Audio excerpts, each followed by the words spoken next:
Hi guys, my name is Monica and I'm a content creator based here in the Cayman Islands. Some of you may know me already. I also run a media company and a TV channel here in Cayman, and I create content for brands all over the world. Today I'm going to share with you my best secrets, tips and tricks for video storytelling, so stay tuned.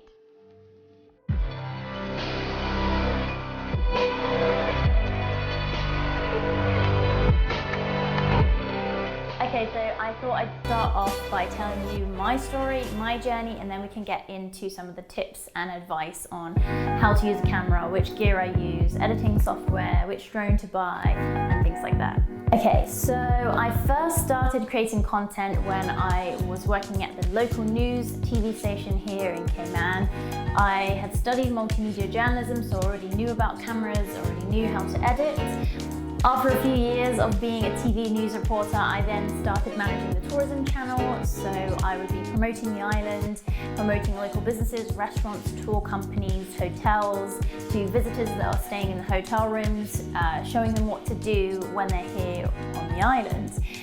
So for that I had to really showcase the beauty of the Cayman Islands, so then that's where I started flying a drone. I then flew to Florida to get my certification, my drone certification at Drone University, and from there it really kind of took off, where tourism boards around the region would invite me to come and also create videos for their countries and to promote their services. Since then I've travelled to places like the Maldives, Mexico, Jamaica, all the islands, LA, Europe, creating content for brands like DJI, Ritz-Carlton, Marriott Hotels, Jetsetter as well.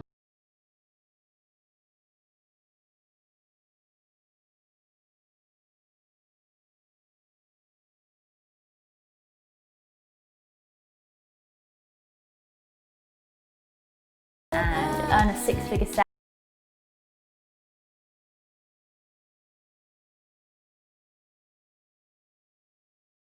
To become a content creator in this world today, then you should probably have a drone.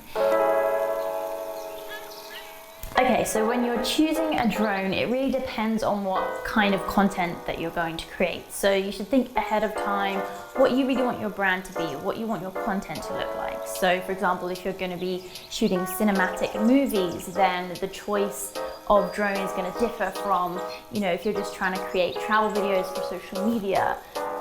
So you have to think about that ahead of time. You haven't flown a drone before, this is the first time that you've even seen a drone, then I would definitely recommend more of the consumer style, so that's the smaller drones.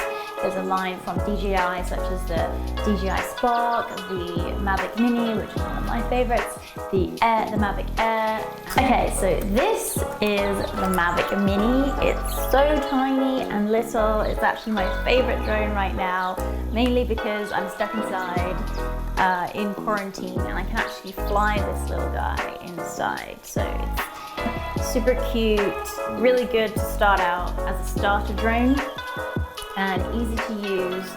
Let me know what you think about the footage in the comments below as well, and if you fly a Mavic Mini, let me know your experience as well. So cinematographers, if you're looking to do client work and step up your drone footage game, if you're coming from a consumer drone to now you want to start charging a lot of money for real estate videos or tourism board videos or things like that, I've used the Inspire 1. That's actually what I learned at Drone University, as well as the Phantom 3 Pro. For that movie quality footage, then it's perfect. It's very cinematic.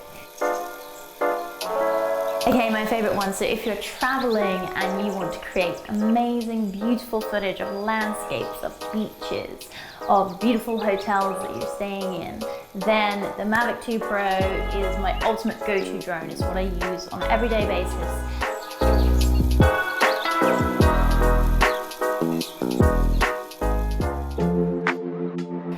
In terms of how I edit, I'm actually going to be doing a tutorial on that in a couple of weeks.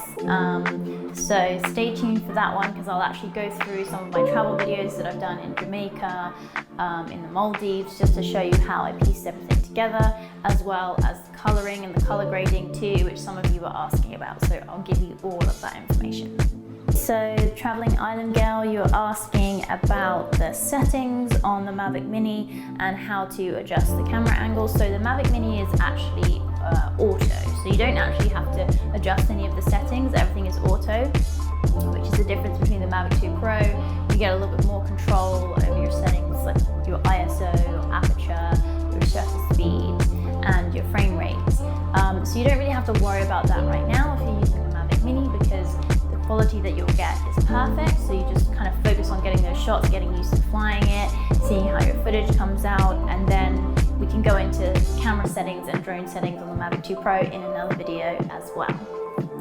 Okay, so color grading footage, life of Luna.